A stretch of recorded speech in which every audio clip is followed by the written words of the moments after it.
What's going on YouTube? This is cjs064 here, welcoming you back to episode number 3, or the third Wi-Fi battle of this channel.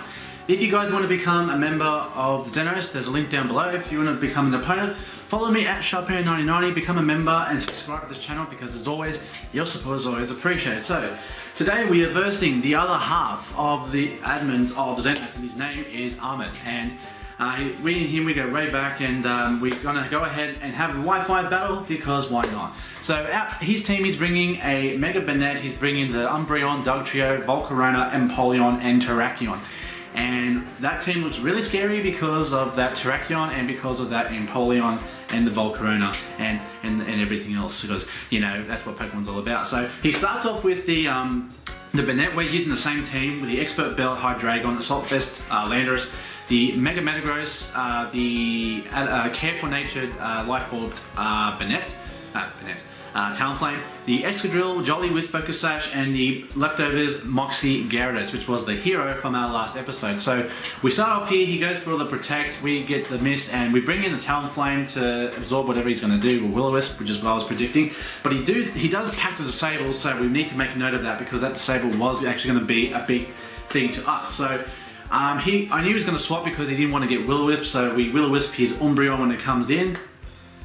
Now, I was making a toxic read on this, and considering if he does set up the rocks, which he does have 3 mons on his team that was in fact capable of setting up rocks, we do go ahead for the swap, and we're going to bring in the Gyarados because I was making a read of toxic, which he actually does. He does actually go for the toxic, and we get a poison Gyarados, which isn't too bad because it just puts a timer now basically on the amount of time we can have with our Gyarados. Now, he has leftovers on that, and we have leftovers on that Gyarados. So what I do is I go for the Dragon Dance. Now I forget that Umbreon can actually learn Foul Play. I mean, I know it can learn it, but at the time when I was doing this battle, I forgot that it can actually learn Foul Play. I thought more than likely it would pack the Payback. So we go for the Dragon Dance to boost up our attack and our special def and our speed, and he goes for the Heal Bell to heal that burn that we got from our Talonflame, which like I said, at the time I wasn't thinking about him going for Foul Play. I just thought he was just trying to make sure he can actually dish out some damage should he get a Payback off and we damage him. Now, I do make a bit of a misprediction here. Now, because Waterfall just seemed to be too obvious from my end of the side anyway, I decided to go for an Earthquake, expecting that Empoleon to come in and take the hit because it is 4 times resisted. But that's not the case. He actually stays in, goes for the Foul Play, and because we're Dragon Dance, it obviously means that we're going to lose the Gyarados. So unfortunately, the hero from the last episode goes down as the first fatality of this episode. And this Umbreon is looking pretty fierce with those blue rings and blue ears, the shiny Umbreon. So next we bring in the Hydreigon. Now he withdraws the Umbreon and brings out the Empoleon. Now I knew I should have gone for Earth Power because it was too obvious to go for Draco Meteor, but we went for Draco Meteor anyway, and I probably should have gone for the Earth Power, but I didn't. And now this Empoleon's just going to wall up because it's just, you know, it's resisted and special defensive resisted. So another misplay on my part, and there's more misplays to come in this battle, so unfortunately this isn't the first one. So we bring in the Excadrill. More like I was making a read that he was going to go ahead and set up the Stealth Rocks, which he does. He goes for the Stealth Rocks, now putting pressure on my Talonflame now to pretty much come in. Now I'm guessing he expected the Rapid Spin because now he swaps out, brings back out the Mega Banette. And we go for the Earthquake because basically I just wanted to get rid of that Empoleon because it was such an issue. Now, here's where the paralyzing misclick comes into it. Now, he goes for Disable. I was going to click an Iron Head knowing he packs the Disable, but instead I accidentally hit Rapid Spin, and that has cost me my my Excadrill because now it's burnt, and even if I went for Iron Head, I would have killed the Banette and we wouldn't be having too much of a problem. So we all make misplays. I mean, it's all part of the game and everything else, but now we've got a burnt Excadrill, which is not good for us. So he swaps out now after he's burnt us, brings in the Thug Trio as he calls it, and even though we're burnt, it still does a lot of damage because Dugtrio is frail as shit.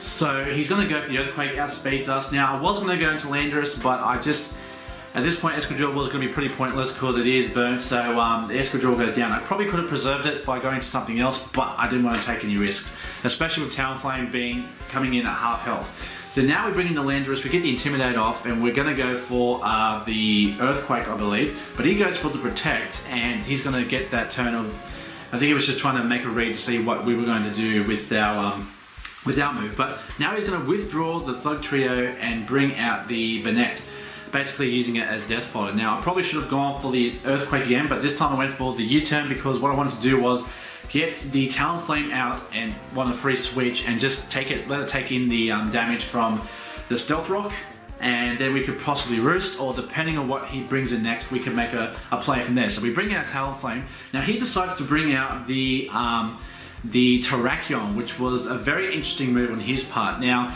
because I know more likely it was Scarfed, most likely it was Scarfed. I mean, sometimes they could be Focus Sashed. I know that's a thing they see in VGC and everything else. I decided to swap and go for the Metagross, anticipating the Stone Edge, which he actually does. So we made a good prediction there. Now, knowing that if he was Choice Scarf, we would know. But I go ahead, make a play, I go for the Substitute, and he actually withdraws the Terrakion. So that gives to me the idea that it is in fact the Choice Scarf of the team. So we're going to go ahead and Mega Evolve. Now the only problem is we can't really touch this Empoleon because we're packing the Ice Punch, Zen Headbutt, Meteor Mash, and Substitute. So we do set up the Substitute, and at this point all I could possibly do is exchange blows with another Steel type. So I go for the Zen Headbutt because Meteor Mash would have been 4 times resisted, being Water and Steel.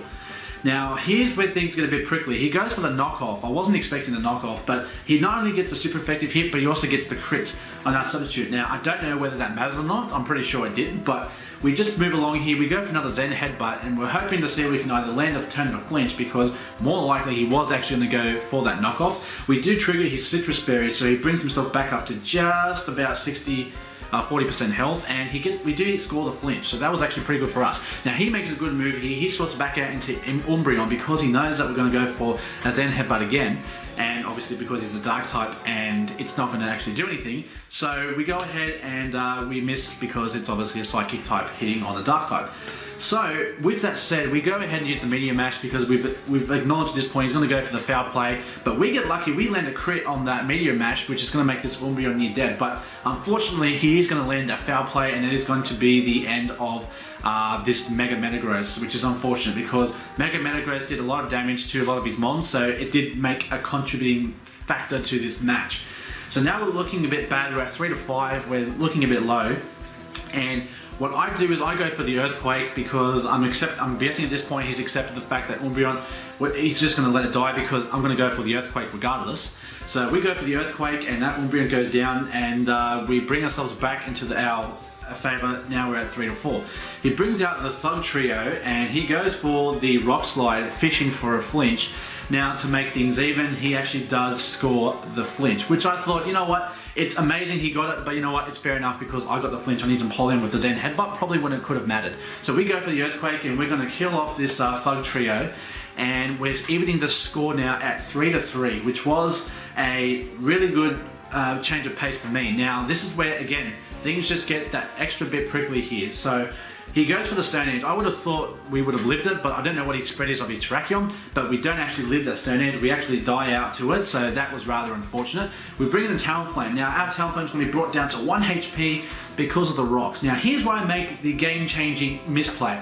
Instead of going for the Roost, which was probably what I should have done, because switching into Empoleon was just too obvious because of the fact that if I go for the Roost and then he Stone Edges, he kills me. But if I went for the Brave Bird, I have a chance to possibly take out the Terrakion, but that doesn't happen. Instead, I go for the Brave Bird, and instead of having a bit of a prepped up Talonflame, we just die out to the resistance from the Empoleon here. So unfortunately, because this isn't a Choice Scarfed Hydreigon, it is the Expert Belt, we are going to lose this match here, but we do bring everything back down 2-2-0-2, so our first loss on the channel. Not a big deal. I mean, look, we win and we lose. It's all part of Pokemon, you know, it's all a bit of a learning experience. We all learn from our mistakes. We do tend to make mistakes as we go along, but he's going to finish me off there with the close combat, and unfortunately that is going to be our first loss for this team. Unfortunately, Hydreigon wasn't scarfed, couldn't outspeed, but I don't think it would have mattered because I think Terrakion actually would have outsped us regardless. So a good game to Ahmad, congratulations on the win. If you want to become an opponent on my Wi-Fi battles, go ahead, follow me at Sharpino9090, subscribe to the channel, liking the videos, and you know, when I make a request for a battle, you just might be the next opponent on here. So have a great day, have a great night. whoever's watching this, wherever you're watching this, this is cjs064 over and out. And as always, I'll see you next time.